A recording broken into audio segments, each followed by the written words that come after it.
in the Buddha. I take refuge in the Buddha. I take refuge in the Dharma. I take refuge in the Dharma.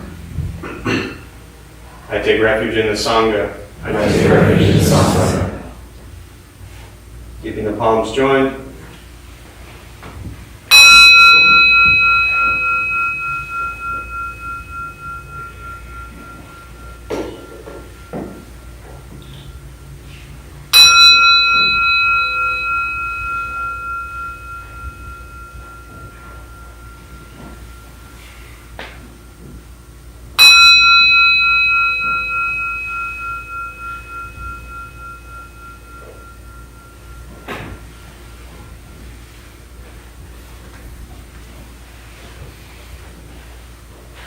Put the palms down.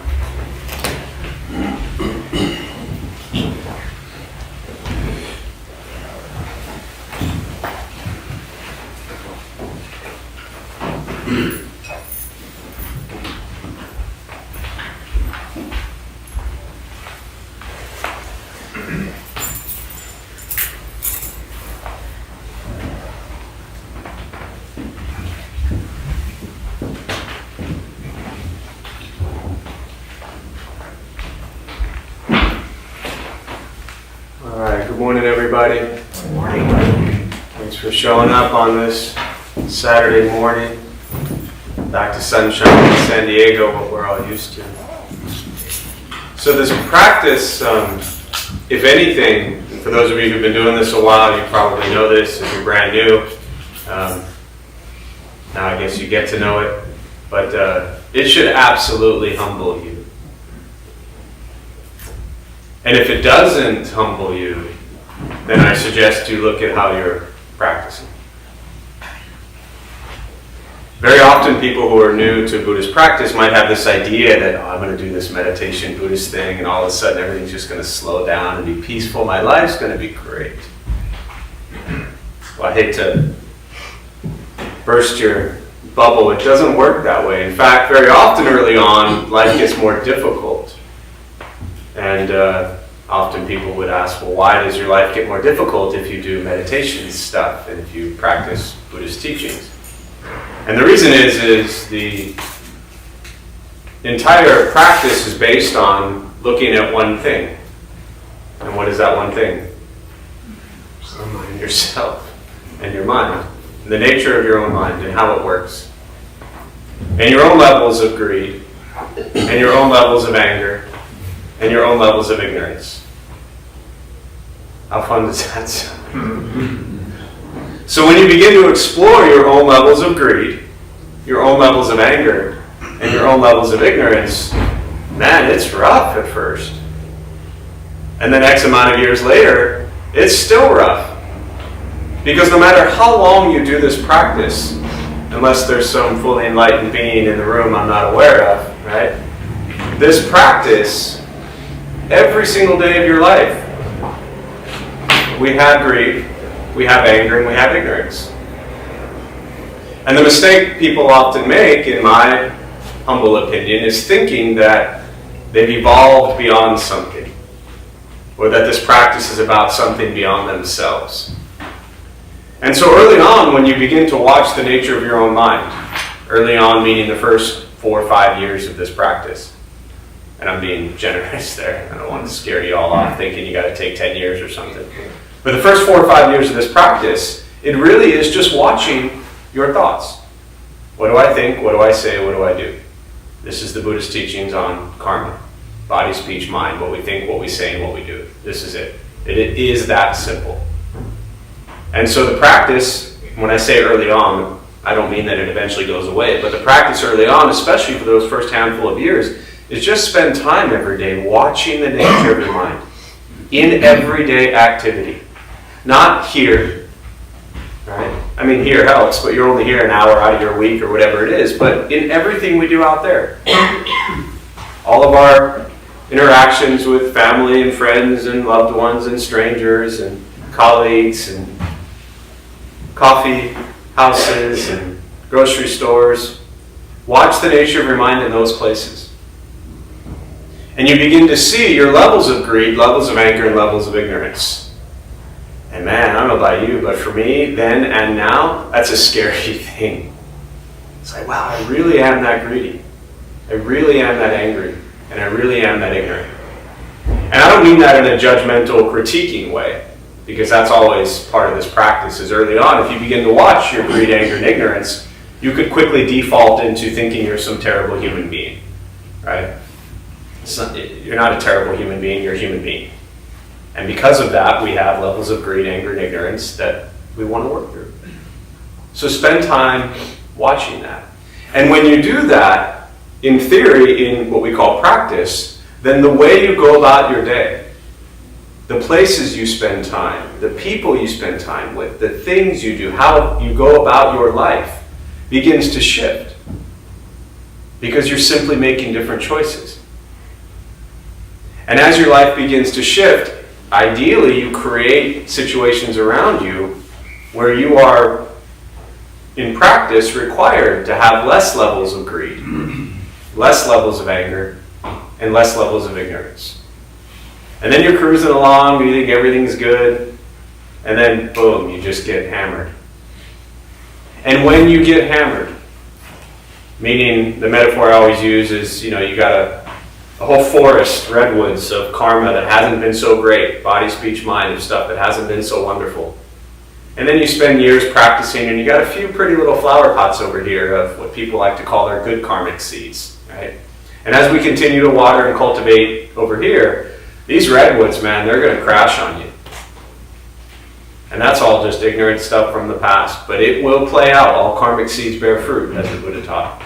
And so when those redwoods crash on you and you are just hammered, it is very easy to default into your old way of being, which is running and responding to painful situations with ways that will cause more pain.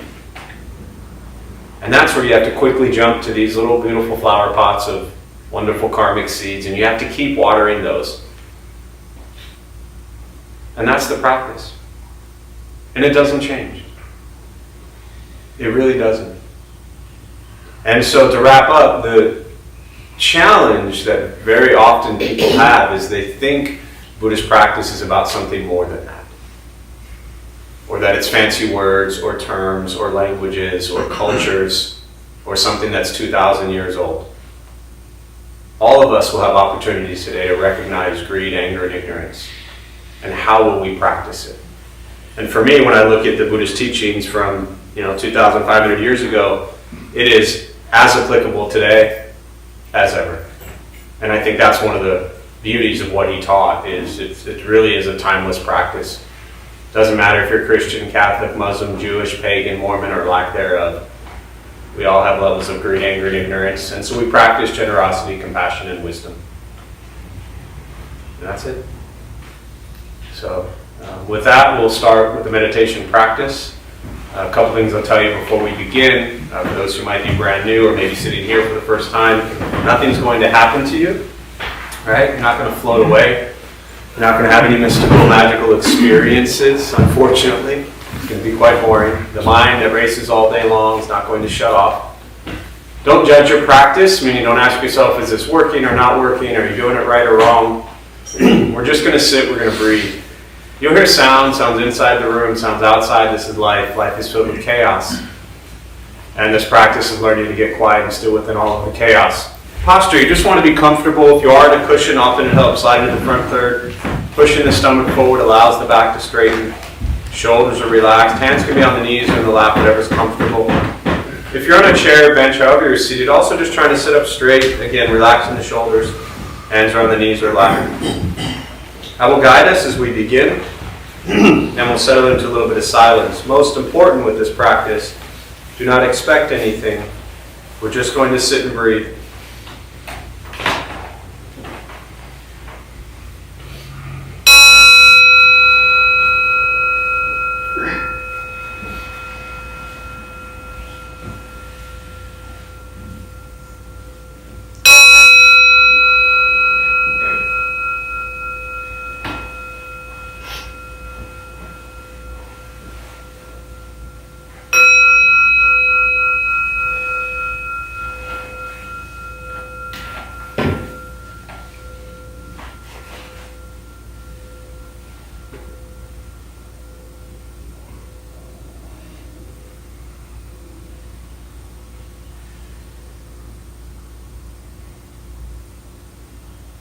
And starting with the eyes closed if comfortable, or slightly open.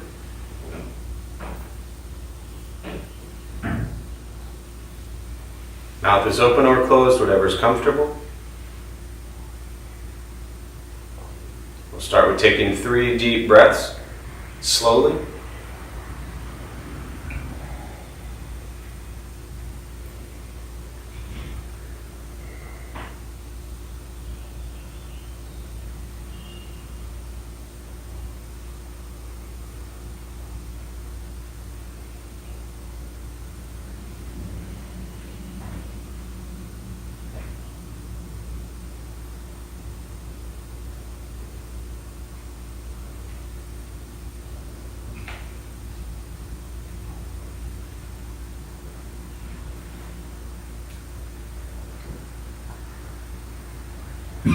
And eventually, settle into a natural rhythm of the breath.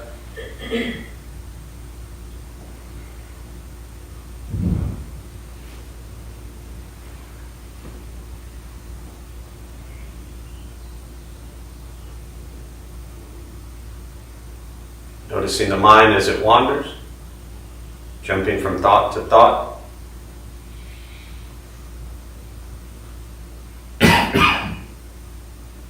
We'll start with gently guiding the attention, focus, to the stomach or chest.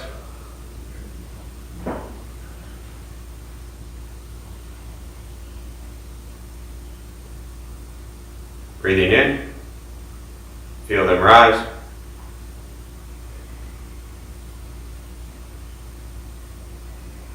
Breathing out, they fall.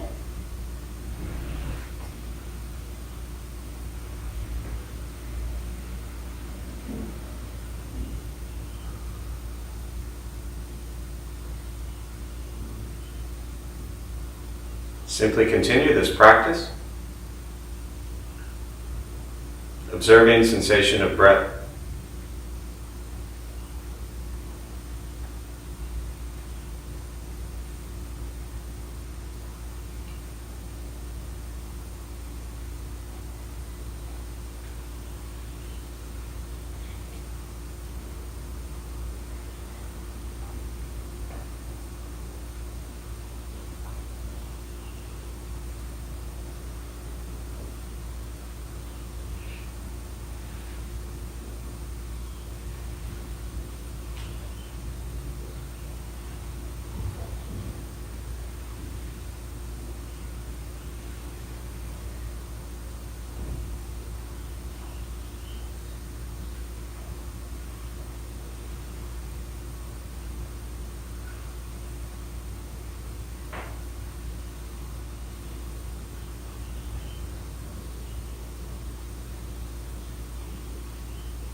As the mind wanders,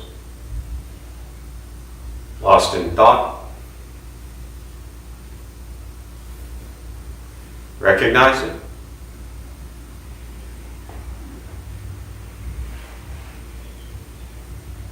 Release that thought. Return attention, focus to the breath.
Breathing in.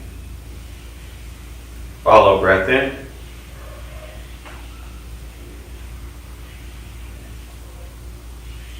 Breathing out.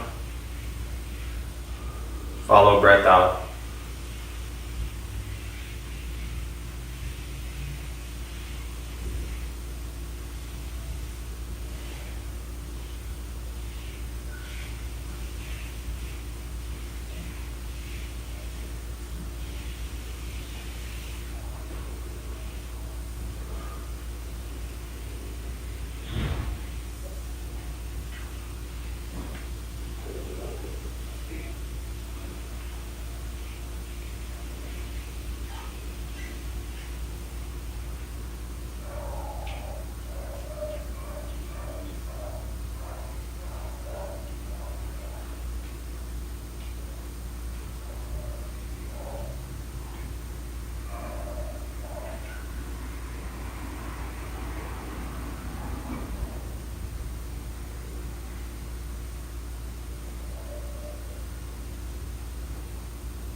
Letting go of expectations.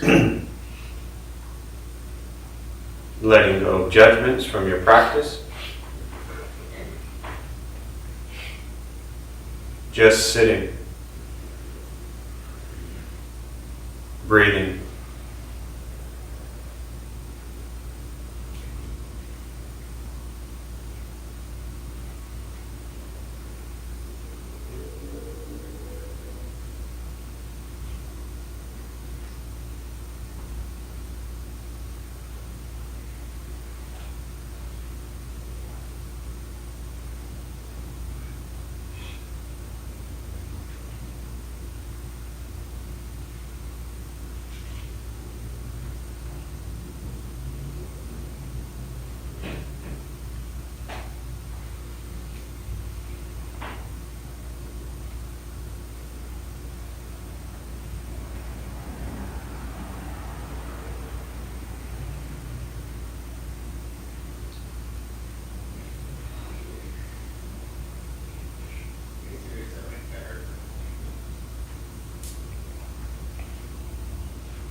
Learning to be comfortable in stillness. in quiet, wanting nothing but to sit and breathe.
And with the body still,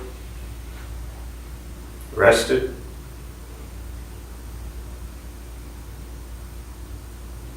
and the speech quiet, aware of all sounds, and the mind learning to settle.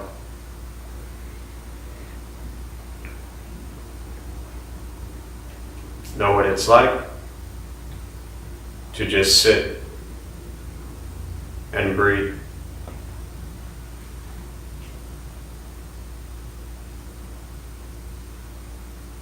Knowing with each breath, there's nothing else to do.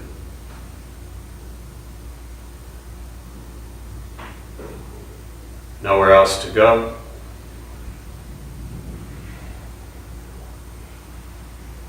And no one else to be. Everything beautiful, exactly as it is.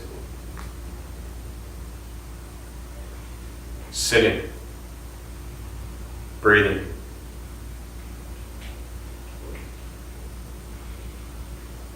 And once again, taking 3 deep breaths, slowly.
As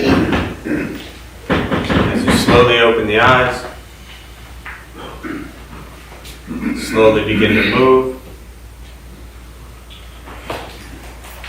Most important with the practice of meditation is to recognize how you feel now,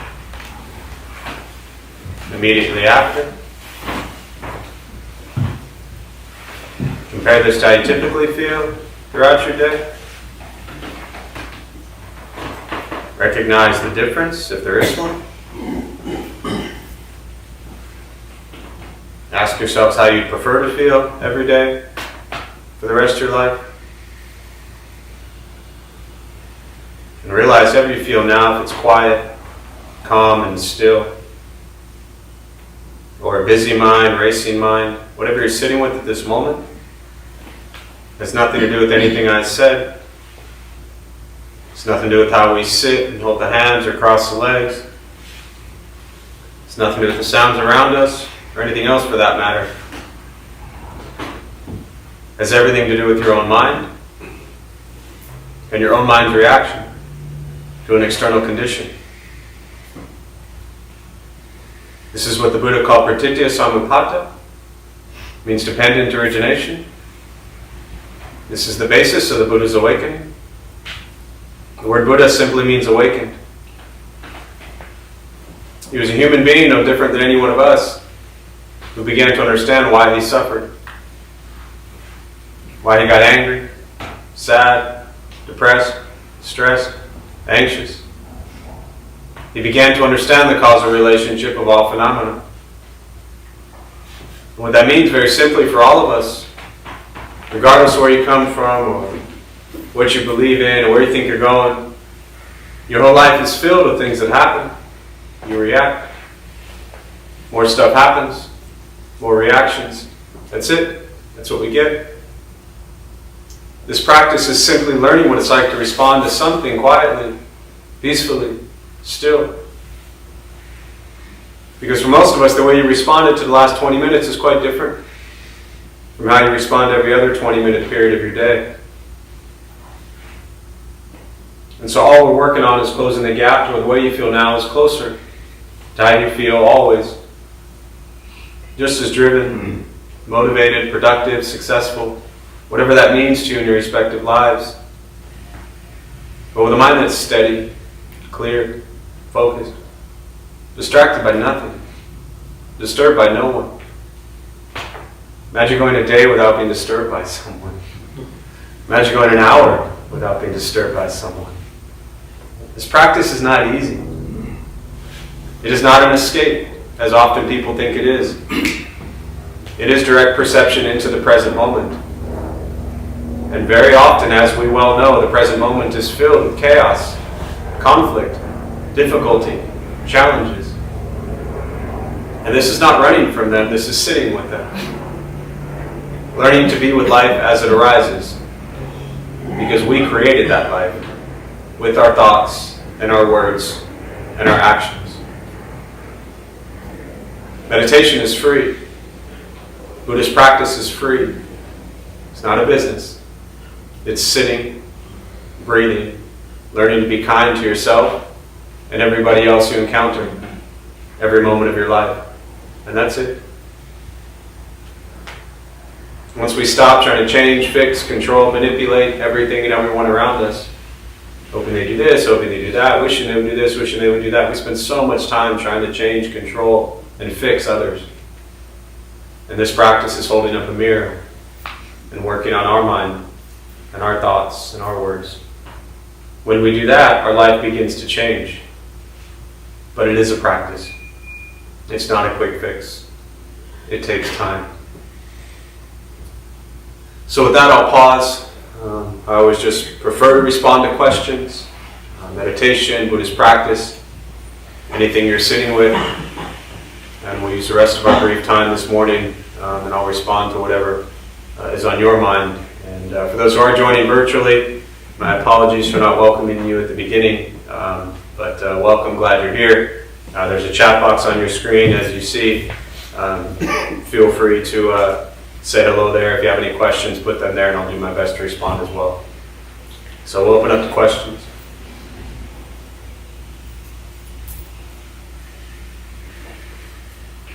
I don't understand how all suffering is the result of greed, anger, and ignorance. For example, if I see an animal suffering, I suffer. If I see another person suffering, I suffer. I don't see how that is the result of being angry or greedy. I guess it's ignorant.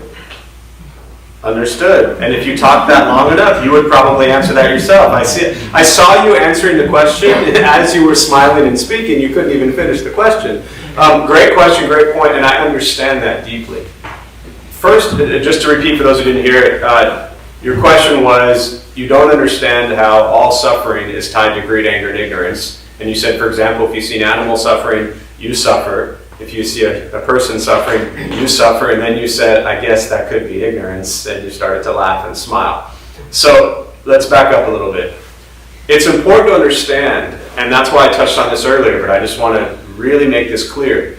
The deep understanding of our levels of greed, our levels of anger, and levels of ignorance, not meaning dumb or stupid, meaning we're ignoring the true nature of reality, don't mean we're terrible people. They don't mean always, in essence, that we're doing anything what we are conditioned to think is wrong. But it means we're not seeing the true nature of reality. And so I understand if I see an animal suffering. I mean, I've had animals my whole lives. My whole life. Watching them suffer is one of the most painful things in the world, right? But I'm greedy because I don't want them to ever be in pain or die. I want them to always be free from pain. Not possible. I'm angry because when they're suffering, I want to take away their pain. And I can't. I'm ignorant because I'm ignoring the true nature of reality, which is, as the Buddha taught very clearly, with birth comes aging, comes sickness, comes death. It's what we signed up for, whether we knew it or not. Right? And in the middle of all of that is tremendous joy and happiness and beauty and great moments, but none of you are all here on a Saturday morning at 11 o'clock because everything in your life is perfectly beautiful and happy and peaceful. You'd all be sitting home eating cereal, watching cartoons right now. So it's important to understand that greed, anger, and ignorance don't mean you're a bad person. It just means we have it. And also adding in the Buddhist teachings around impermanence really helps. I'm angry because the people I see suffering, I don't want them to suffer. And we don't always, well, I'm going to speak for myself, it wasn't always fun early on to call myself out on my own levels of anger or ignorance or greed, because then I would quickly assign some judgment to that and say, well, I'm this greedy, angry, ignorant person, so I must be terrible. But once I removed the judgment or critique of myself for having greed, anger, and ignorance, I then could see the reality, which is, yeah, I'm greedy, angry, and ignorant. And because of that, I'm suffering. And in these moments, when we are working on overcoming greed, anger, and ignorance, we practice overcoming greed with generosity. Right? So if we are greedy because we want an animal to live forever, right? The practice of generosity is to make sure in that moment and every moment the rest of your life, you give every single ounce of love and care and attention you can to that animal and every animal. To overcome greed or anger, we practice compassion. So in the moment of seeing an animal or anyone suffer, we open up our heart and we have endless compassion. No matter how angry we are, we open up compassion to see their suffering. And when we pour our heart and our compassion into their suffering, it's not about us anymore. Anger is about us. Because we're not getting what we want. The Buddha taught the root cause of suffering is craving and desire. When we're a little kid, you ever taken a toy away from a little kid? What do? Scream. We are just big kids who've had our toys taken away from us constantly and will continue to have our toys taken away from us. Because we attach and we want our toys forever. And the practice of ignorance, with seeing an animal, for example, to finish that thought, suffering, to practice wisdom is to understand this is the nature of life. Doesn't mean we like it, doesn't mean we celebrate it, right? But we see it for what it is, a part of life. So I hope that's helpful. Thank you. Yeah. Does that help? Very much. Yeah, Thank you. good, sure. Yeah. But Do you do you need suffering to have joy? And in the animal example, is it okay to, if you have feelings of loss or pain, isn't that okay to accept that for what it is? I'm not sure if I have a clear question there. you don't, but that's all right. I don't have a clear answer, so that's great. I think in what you're saying, first and foremost, and you've heard me enough to know, I would never look at anything as an individual practitioner and say, is it okay or not okay to think something? I would look at how we think, what our thoughts are, what our emotions are, what our attachments are, what our desires are. And instead of thinking of them as okay or not okay, just recognize them for what they are. Thoughts and ideas that we are having about a certain situation. So I think in the situation of losing loved ones, we're going to feel pain. We're going to cry. We're going to hurt. We're going to have heartache, heartbreak throughout our lives. That's what we get. That's part of this, that's part of this experience, right?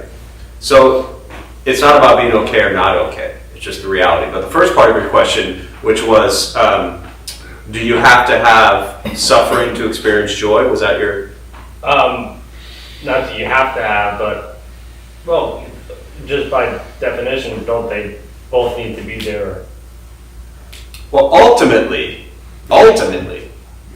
being that you've been at this a few years and you should have figured this out by now, right? Ultimately, all suffering, all joy falls away. And it's not about labeling suffering and labeling joy. We're all stuck in this unenlightened world as we're all in, so we use these terms of suffering and joy to try to put meaning behind things.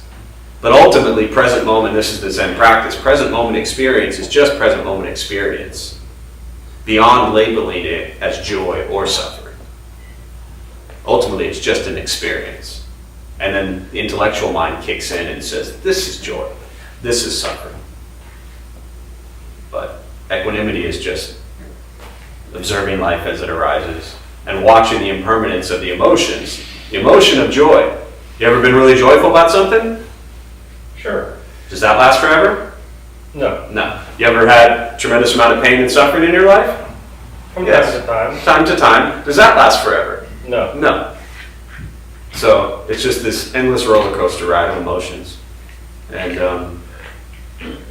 yeah, if we stay on the kiddie ride, which is always my metaphor for Buddhist practice, our lives tend to be these like crazy Magic Mountain rides where we're like super high and then we crash super low. And then we're chasing this and then we crash. For me, Buddhist practice is like the kiddie ride at Disneyland. The one that goes around and it's perfectly flat and goes like a mile an hour. Right? I mean, I'm sure kids have been hurt, but the reality is pretty much don't get hurt on that. It's not a lot of fun. For the kid it is. But then as we get older, we're like, no, I want this and then I want this. I want the kiddie ride, man. It's just a lot easier. Yeah, in the back, the hand that was jumping through the window. What's up? Do you think that there's a difference between empathy and the practice of compassion? Do I think there's a difference between empathy and the practice of compassion? Yes. Yeah, I do. Good question. Yeah, I do. Yeah. Going back to the present moment awareness, do you draw a distinction between being greedy, angry, and ignorant, and recognizing the presence of those things? Because that was meaningful to me when I'm like, oh, I'm not greedy, that's coming. That's what I'm experiencing right now. Understood. Do you mean the presence of it versus the label and judgment of it? Yeah. Yeah, ignore how I present things typically. That's always my, Okay. advice. When I use the reference, and I'm talking about for me specifically, for me I had to recognize when I say things like, I am greedy, I'm angry, I'm ignorant, yes, and I appreciate you pointing that out to clarify for everyone. To me, it's not about identifying yourself as greedy, angry, or ignorant. It's recognizing, which I think is the nature of your question, that in that moment you are experiencing, you are acting upon, you are living out greed, anger, and ignorance. But as soon as we put ourselves in a box and label ourselves as greedy, angry, ignorant people, as I often refer to it as, that means as if that's some concrete thing that we can't evolve out of. But yes, it is, I think, in a lot of great people I've listened to, as opposed to identifying oneself as greedy, for example, is to recognize, as you're saying, we are experiencing, we are practicing greed in this moment, but that's not who we are. Yeah.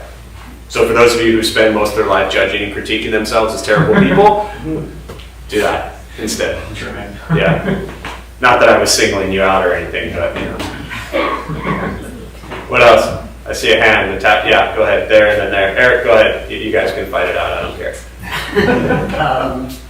I guess follow-ups to a prior question. So I guess what he was just saying, instead of I am greedy, angry, I have greed, anger, angry. But following up on the, pet or loved one, or whatever, suffering, my interpretation is like, I guess the wiser approach, instead of wanting to alleviate their suffering for the sake of, I don't want to lose them, I guess you could come from the compassionate approach of like, they're suffering, so I want to alleviate that, not for the sake of my pleasure and future to have with them. Yeah, understood. And just to paraphrase your question for those virtually maybe didn't hear it, you're talking, and correct me if I'm wrong, but specifically one way to approach, say, an animal suffering is instead of approaching it from this sense of self, me, I want them to live forever and not be suffering, that them being free from suffering, alleviating their suffering is ultimately a very wise and compassionate act. I'm paraphrasing what you said, but is that close enough?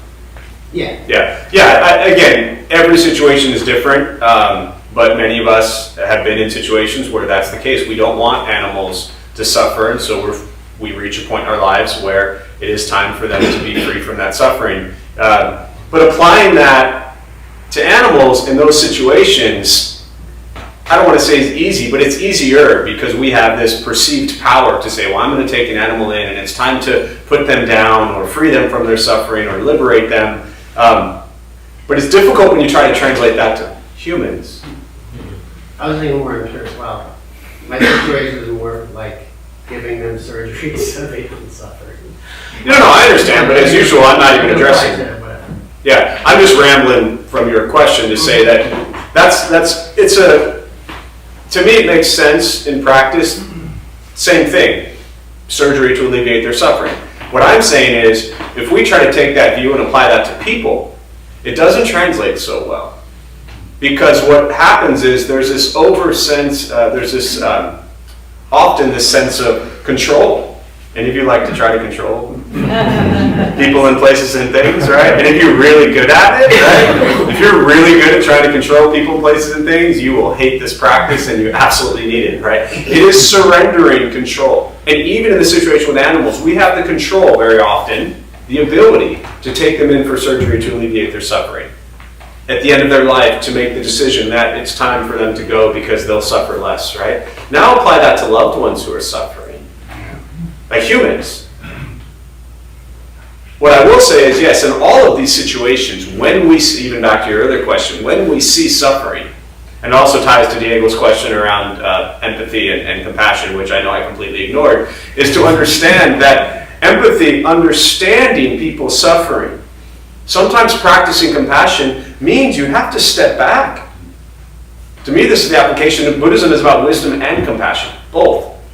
And when we see people we know and we love that are suffering, very often, and there's no like simple, 1 + 1 = 2 answer to this, but very often there are situations where we have to surrender control and step back and say, they are suffering and there's not a darn thing I can do about it.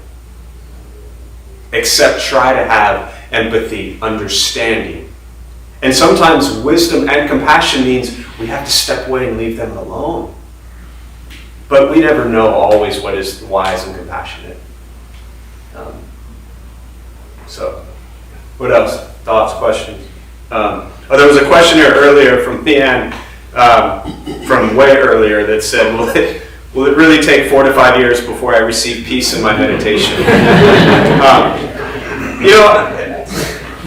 And I appreciate you asking that question because I do. I even joke, I don't want to get your hopes up, but I also don't want to like shatter you to think like, man, I got to wait 4 to 5 years for this stuff to work. But to me, the beauty and the nature of that question is, as I often say, my approach to Buddhist practice, to meditation, is not about receiving, to use your words, peace in my meditation.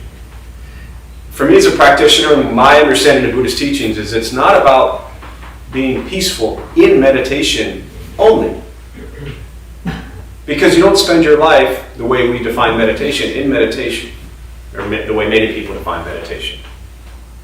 To me, this isn't about being good at meditation, it's about being peaceful as soon as we leave this building or wherever you are.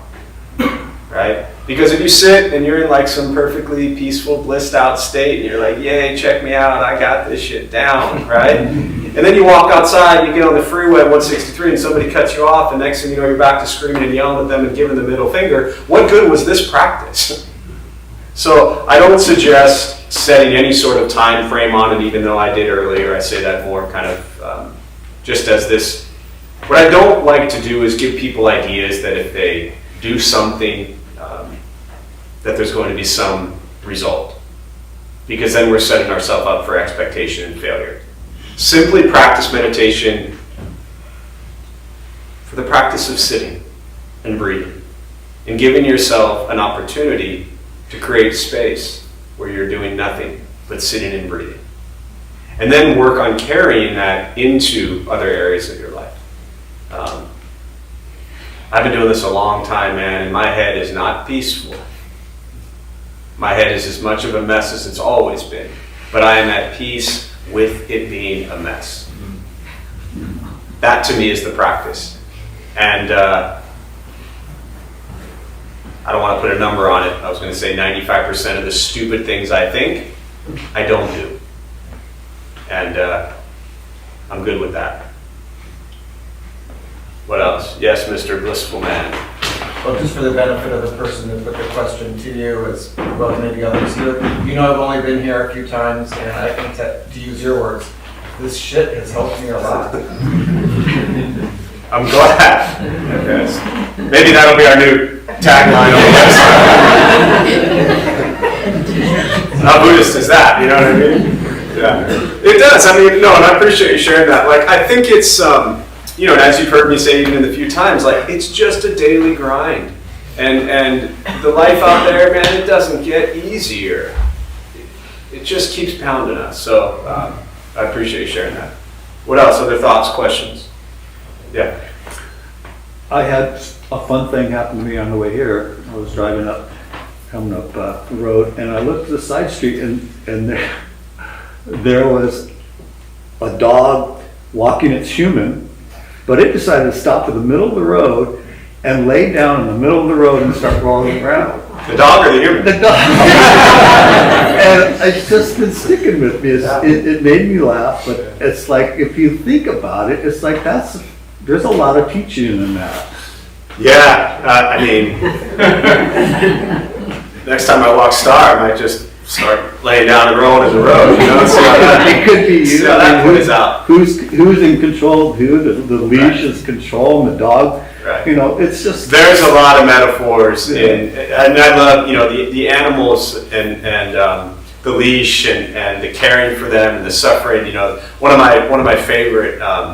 It's probably the most common thing I follow on Instagram is dogs, right? And I love the ones, even at first it annoyed me where they like talk over the dog, but then I really started to like get into it, and I thought it was wonderful, like the ones where, the voice over the little like 3-pound Yorkie who says something like in some funny voice, which I'm not good at impersonations, but says something to the effect of, you don't know how many UPS drivers have been saved by me or something like that.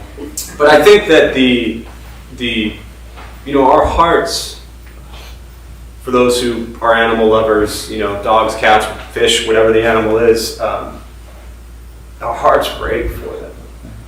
Because in our minds and in our hearts, we often think that they're helpless. And so we have the ability to help.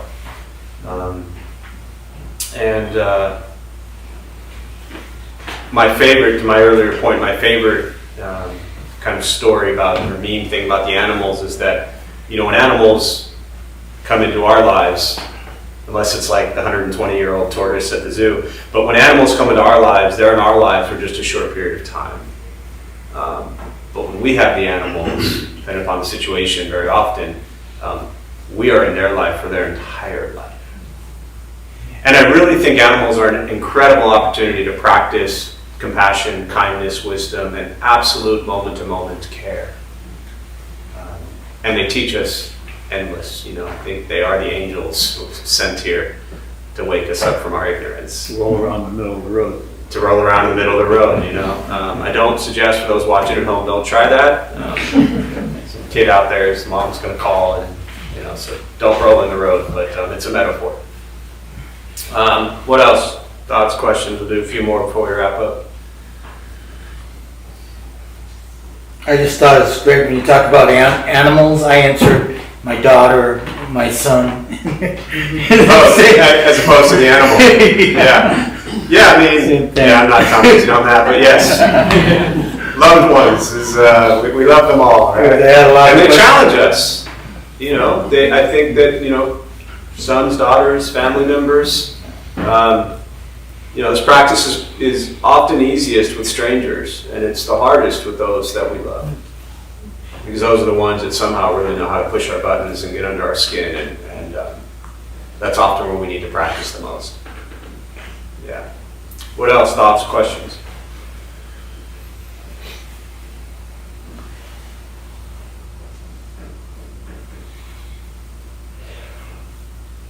Oh, so the follow, funny, the follow 15 minutes later to the question about will it really take 4 to 5 years before I receive peace, she said, I meant benefit from meditation rather than peace. No, I'll just make it easy for you. You don't have to wait 4 to 5 years for meditation to benefit your life.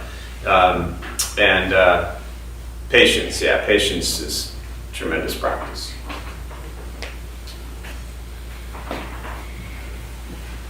Yeah. I just wanted to follow up. So, if you lose, we'll go with the same analogy of an animal, and as you said, your heart breaks. That is suffering, and I would think that's okay to be the. See, you're still stuck on thinking suffering is bad. No, that's the thing, is you need suffering for joy, which I know maybe we don't think that, but. Yeah. But it's not bad, but that's the thing, that's okay. Well, I need suffering for joy because I'm an unenlightened, ignorant human. Yeah, but you're allowed to suffer when the animal. But stop making it about allowing or being okay. What you're looking for is justification. You want me to say to you in this example that it's okay for you to So suffer. I don't want to be on the kiddie ride when that happens, and that's okay not to be on the kiddie ride. We can be in pain on the kiddie ride. You're looking at, dude, I've known you for years. You're looking for justification. You want somebody to yes, it's okay for you to suffer. So what you're saying is it's okay to be sad on the kiddie ride, but you don't need to go up and down and round and round on the road. What I'm saying is abandon the is it okay or not okay. And wake up to the experience that in that moment you are suffering. In that moment you are suffering, in that moment you are feeling joy. It's not about making those right or wrong or good or bad, or Buddha said it's okay. What I'm suggesting is you abandon that view of justification and be with the experience of suffering. And in that moment of experiencing suffering, understand the impermanence of it. And then it will go away. Okay or not okay is to me irrelevant. Yeah. So mind keeps wanting to go to that place of one me, even though you know it's very unevolved to think that way and perhaps not even true. But that's where it wants to go. Why me, meaning like? With pain or suffering. Quick show of hands. I want you to look around. How many of you in this room suffer?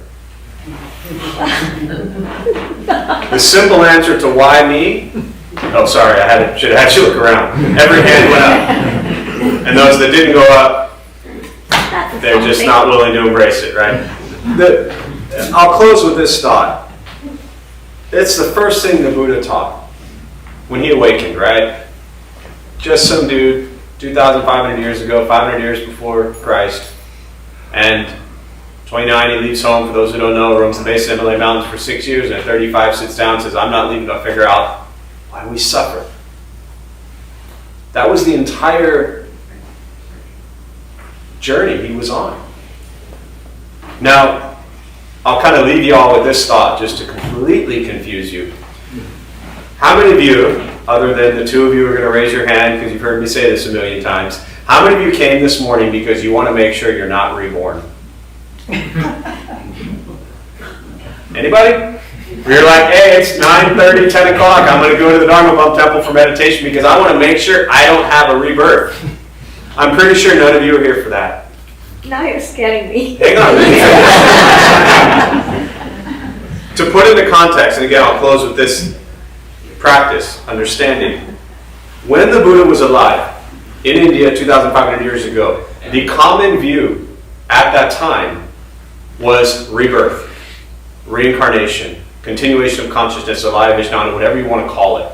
So when he was teaching to a crowd of people, monks, nuns, and lay people that understood they were going to be reborn. If you went up to somebody on the streets then and said you got one life and then you're going to heaven or hell, they would have thought you were crazy. Fast forward to today, 2024 in San Diego, you go up to random people and tell them they're going to be reborn, they think you're crazy. So it's always important when you explore Buddhist teachings to understand the context and time that he was teaching. They understood they would be reborn. And the Buddha taught that once you are born, you are guaranteed to suffer. It doesn't mean all of life sucks. It doesn't mean all of life is heavy, traumatic pain. Dukkha is the word. It means discomfort, angst, dissatisfaction, right? What do you not like on your sandwich when you order food? Let's say mayo. Mayo, okay. So you order a sandwich, you say no mayo. Your sandwich comes out, you're all hungry, you're excited, and there's mayo on it. How do you feel? Irritated. Irritated. That is dukkha. That is what the Buddha meant by suffering. It doesn't mean all of life sucks. It means we experience dukkha, discomfort, angst, dissatisfaction every day in our lives. From death and loss, heavy traumatic things that we're talking about, to mayonnaise on a sandwich. Not the end of the world unless you're allergic, right? It's too hot, it's too cold, I don't like my hair, I don't have to worry about that anymore, right? I don't like the way my shoes match my belt. We got to look in 18 mirrors before we even leave the house. And then we get in the car. Good thing there's a mirror there. We can look and see if we've changed the way we look from the front door to the car. And then we get somewhere, we're like, I got to go in the bathroom and check my hair because now I'm going inside. Or I got to look at my phone. Dukkha, discomfort, angst. We're constantly in this level of just things are not okay. And the Buddha said the only way to free yourself from suffering was to stop yourself from being reborn. So he wasn't teaching this stuff to make sure you all had a peaceful day and got all the shit you want. He was teaching this stuff so you could stop the cycle of rebirth. Now, it is not important at all for anyone to believe in rebirth to practice this stuff. I think of rebirth as a moment-to-moment experience anyways. Every moment we're reborn. And if I want to not suffer in the next moment, I have to understand that being alive means I'm going to experience dukkha. Which is why I have to explore the cause of it. That's the second noble truth. The greed, the anger, the ignorance. That's the first thing he taught, Four Noble Truths. Suffering, the cause, the ending of it, and the path, which is called the Eightfold Path.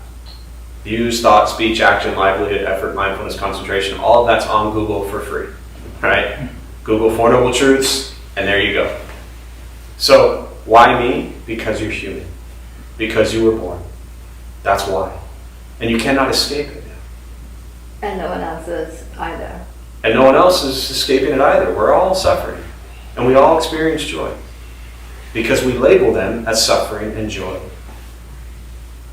Stop labeling mayonnaise on a sandwich as suffering and just eat the damn mayonnaise. And have gratitude and appreciation for actually being able to buy food. and paying $14 for a sandwich that probably costs 30 cents to make. Find gratitude and appreciation. Nobody would think eating a sandwich is greedy. We can justify it all we want, but not judgment, not critique, awareness of our thoughts, words, and actions. Why you? Why not you? Be grateful there's a you. But Buddha said there's no you anyway, so. So we'll join palms as we close. May the benefit of this practice be shared with all beings in all directions. May all beings be at peace. May all be free from suffering. May any merit gained from this practice be transferred to Tim during his time of rebirth, and to Kevin and their family and friends who suffer at this time. May all beings be at peace. May all be free from suffering.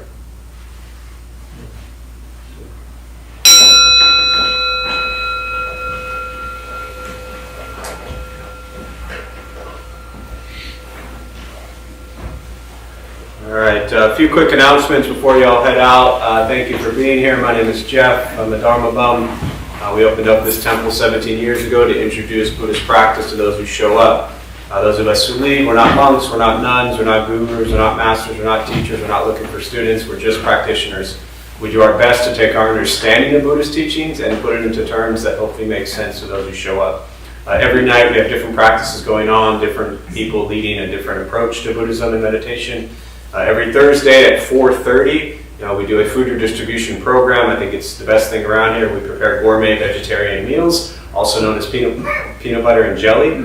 And we spend about 45 minutes or so preparing sandwiches, and then we head downtown and pass them out to people who sleep on the streets. So anytime you think your life sucks and you really lack gratitude, feed people who sleep on a sidewalk, and it tends to put things into perspective. And if that didn't do it for you, then keep going back until it does. First Saturday of the month, we do a half day of silence, so 20 minutes of silence is torture. I strongly recommend doing 4 hours. It makes 20 minutes that much easier after. Well, actually, we'll wait. Eric, I was going to have you announce it, but we'll wait till we have a date set. But we have a social sangha that's planning a trip to Hidden Valley Zen Center coming up. So once we have the exact date confirmed, we'll announce it. But Yeah. It might be worth mentioning, we're planning to move the date to the following week, but we're trying to confirm first. yeah, So if you so sign we'll up- wait till we confirm till we announce it. Yeah. Yeah. Well, I was thinking like if you signed up, keep an eye out for the date. Yeah, so it'll change. So we'll let you know when that's going on. Otherwise, we have no cleaning crew. We are it. There's a list inside the bathroom there, or if you want to sweep up outside or anything in the garden, we can always use some help. Buddha for You is downstairs if you need anything. Maggie's there. So thank you all for being here. I wish you well. And for those who celebrate the Lunar New Year, Happy New Year. We say Xinyan Kuaila in Mandarin. That's this accent of Mandarin. But so thank you all.